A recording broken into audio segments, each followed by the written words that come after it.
এখন আল্লাহ রে পামু কই,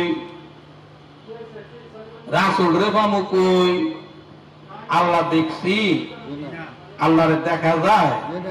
রাসূল রে দেখছি 1400 বছর আগে আমার আপনার নবী দুনিয়া থেকে পর্দা নিছে, দেখি নাই। তো দেখুন কারে, এটা স্টেপ বাই স্টেপ কি আছে, সিরিয়াল আছে না? এখন রাসূলকে মহব্বত করতে গেলে কি করতে হবে? নাইবে রাসূল যারা এটা প্রতিনিধিত্ব করতেছেন, যারা এটার নেতৃত্ব দিচ্ছেন, যারা এটাকে আগায় নিচ্ছেন এই মিশনকে, তাদেরকে পদঙ্ক অনুকরণ অনুসরণ আমাকে আপনাকে করতে হবে। তাদেরকে মহব্বত ভালোবাসতে হবে। তাদেরকে ভালোবাসলেই আমার আপনার রাসূলকে ভালোবাসা হয়ে যাবে। কন্যা সুবহানাল্লাহ। আল্লাহকে পাই নাই, আল্লাহকে দেখি নাই, কিন্তু আল্লাহর যে হুকুম আহকাম আছে এগুলা কি করছে, গোটা কোরআন শরীফের মাঝে লিপিবদ্ধ আল্লাহ তাআলা করে দিয়েছেন যে কোনটা আদেশ কোনটা নিষেধ। আল্লাহর আদেশ এবং নিষেধের মাঝে যদি আমি আপনি যদি থাকতে পারি, তাহলে আল্লাহর হুকুমকে কি করা হইল? ফলো করা হইল। এখন কোরআন শরীফ আপনি পড়তে পারেন না, এটার অর্থ আমি আপনি জানি না। এখন এই কোরআন শরীফ যিনি জানে, যিনি বুঝে, তার কাছে তো আমাকে আপনাকে যাইতে হবে। কথা ঠিক কিনা? আল্লাহ সুবহানাহু ওয়া তাআলা কি কোরআন শরীফ কি কোন পাহাড়ের উপরে নাজিল করছে? কোন পাহাড়ের উপরে নাজিল করছে? কোন গাছের উপরে নাজিল করছে? কোন সমুদ্রের মাঝে নাজিল করছে? কোরআন শরীফ নাজিল করছে কার মাঝে? তার উপর, মানুষের উপর, মহামানব মুহাম্মদুর রাসূলুল্লাহ সাল্লাল্লাহু আলাইহি ওয়াসাল্লাম। তার কারণ আল্লাহ সুবহানাহু ওয়া তাআলা বলতেছে যে কোরআন শরীফ মানুষের উপরে কেন নাজিল করলাম জানো? কোরআন শরীফের মধ্যে সুদ খাওয়া হারাম আছে না নাই? ঘুষ খাওয়া হারাম আছে না নাই? জিনা করা যাবে না আছে না নাই? সমস্ত কিছু এ টু জেড সমস্ত কিছু এটার মাঝে দেওয়া আছে। কথা ঠিক কিনা? কোরআন শরীফের মাঝে কি দুই একটা আয়াত মিশা আছে নাকি? না কয়েকটা সত্য কয়েকটা মিথ্যা এরকম আছে? সমস্ত কিছুই সত্য। তার কারণ আল্লাহর কথা কখনোই মিথ্যা হতে পারে না। আর কেউ যদি বলে যে আল্লাহ এখানে মিথ্যা কথা বলছে, তার ঈমান থাকবে? তার ঈমান থাকবে? থাকবে না। এখন আমরা অনেকে মোবাইল চালাই কি চালাই না? আমরা মোবাইল চালাই, মোবাইলের সাথে বক্সের মাঝে একটা ক্যাটালগ দিয়ে দেয় কি দেয় না?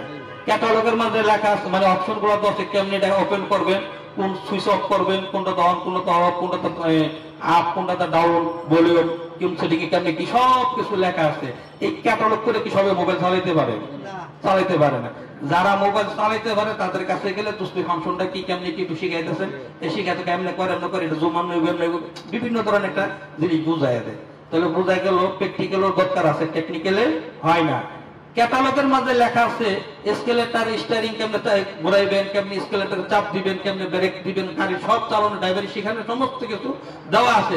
কিন্তু এরপরও আপনি গাড়ি চালাইতে পারবেন না, তার কারণ কি একজন উস্তাদ আপনাকে আমাকে ধরতে হবে। কথা ঠিক কিনা? ওই উস্তাদের কাছে গেলে উনি আপনাকে কিছু কয়েকদিন ওনার সোহবতে থাকলে ট্রেনিং আপনাকে দিয়ে দিবে। ট্রেনিং আপনি সুন্দর করে আপনি গাড়ি চালাতে পারবেন, আপনি কোনো অ্যাক্সিডেন্ট করবেন না। তাহলে আল্লাহ বলছে যে মানুষ এই গোটা এই কোরআন শরীফটা হলো একটা ক্যাটালগ। এই কোরআন শরীফটা কি? একটা ক্যাটালগ। আর এই কোরআন শরীফটার বাস্তব মডেল হলেন আমার বন্ধু মুহাম্মদুর রাসূলুল্লাহ সাল্লাল্লাহু আলাইহি ওয়াসাল্লাম। তোমরা তাকে দেখে দেখে কি করো? অনুসরণ করো, তার মডেলে নিজের মাঝে মডেলে সেই মডেল তুমি বাস্তবায়ন করো। অর্থাৎ কি, আল্লাহ রাসূলের আদর্শ যা, আমাদেরকে সেই আদর্শ আমাদের মাঝে কি করতে হবে? বাস্তবায়ন করতে হবে। কোরআন শরীফে নামাজ পড়ার কথা আছে, কয়েকত পড়তে হবে, কথা আছে? কথা আছে? নামাজ পড়ার কথা, কিন্তু কয়েকত পড়বেন এটা কিন্তু নাই। কেমনে রুকু দিবেন, কেমনে সাজদা দিবেন, এগুলা নাই।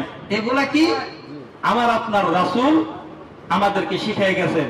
কিভাবে রুকু দিতে হবে, কিভাবে সাজদা দিতে হবে, কিভাবে সালাম ফিরাইতে হবে, এগুলা কে শিখাই দিয়ে গেছেন? আমার আপনার রাসূল। রাসূল হলেন কি কোরআন শরীফের মডেল। কন্যা সুবহানাল্লাহ। এখন আল্লাহ রাসূল সাল্লাল্লাহু আলাইহি সাল্লাম দুনিয়াতে নাই, দুনিয়া থেকে পর্দা নিছেন, কিন্তু ওনার যে শরিয়া, ওনার যে হুকুম, ওনার যে কার্যকলাপ, এগুলা কি রহিত না চলতেছে? চলতেছে।